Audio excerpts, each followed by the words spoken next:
With that, we bring in retired Lieutenant General H.R. McMaster, former National Security Advisor during President Trump's first term, Senior Fellow at the Hoover Institution, and the author of At War with Ourselves, My Tour of Duty in the Trump White House. General McMaster, thank you very much for being here. Your thoughts on that and the larger peace process that we're watching being. Hey, Martha, I think it's a really good thing to get the mineral deal. It's good for Ukraine's sovereignty, right? What we really want is what the Ukrainians want, which is a secure, prosperous, sovereign Ukraine that's capable of defending itself, is economically viable, right, and is getting back to reconstructing, the cities that Russia has rubbled and to rebuild their infrastructure. So this deal is important.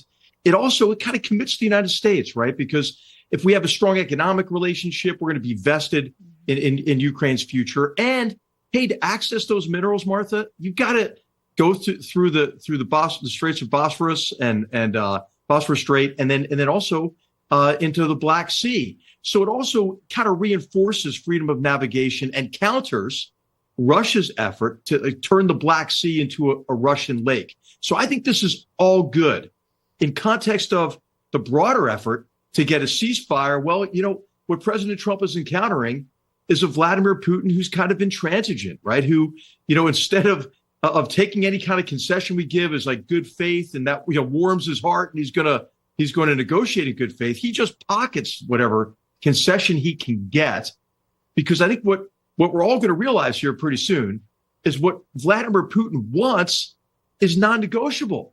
He wants to dominate Ukraine. He does want the Black Sea to be his, and he wants to subvert the transatlantic relationship and break apart NATO. I mean, Putin has these aspirations, Martha, that go far beyond anything in reaction to what we do. So there was a piece in the Wall Street Journal last week, since you brought that up, that suggested that Steve Witkoff, conveyed that Putin does not necessarily want that grand vision that you ascribe to him. What do you say to that? Well, I mean, Putin's lying to him. That shouldn't come as a surprise to anybody. Putin is the best liar, the best deceiver in the world. Look at the long line of people who he's deceived, right? The two chancellors in Germany. Well, he just bought one of them off, Gerhard Schroeder, and then he duped Angela Merkel for a long, long time, telling her, "Hey, Angela, you can bring me in from the cold." How about President Macron, right, who thought he could be the Putin whisperer? And then multiple U.S. presidents, Martha. Remember, President George W. Bush looked into Putin's soul and saw somebody who cared about his people. And then you had President Obama with the reset button. So, hey, this is just the latest in a long series of Putin's ability to deceive Western leaders. So I just think, hey, it's probably time to stop the serial gullibility, recognize who you're dealing with. What Putin respects, what he responds to, is power. And actually, he won't stop until he is stopped. The good news for us, I think, is he's in a position, thanks to his really bad decision making, the invasion reinvasion of Ukraine in 2022. He's broken his economy. And Martha, in the last year, Russia has taken 40 to 45% of the total casualties in the war. That's not sustainable. So I think we are in a real position of strength, we being the United States and Europe, if we come together on this again.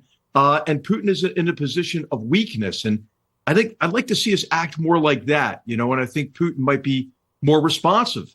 What did he do when we had the energy infrastructure ceasefire? Well, he attacked energy infrastructure anyway.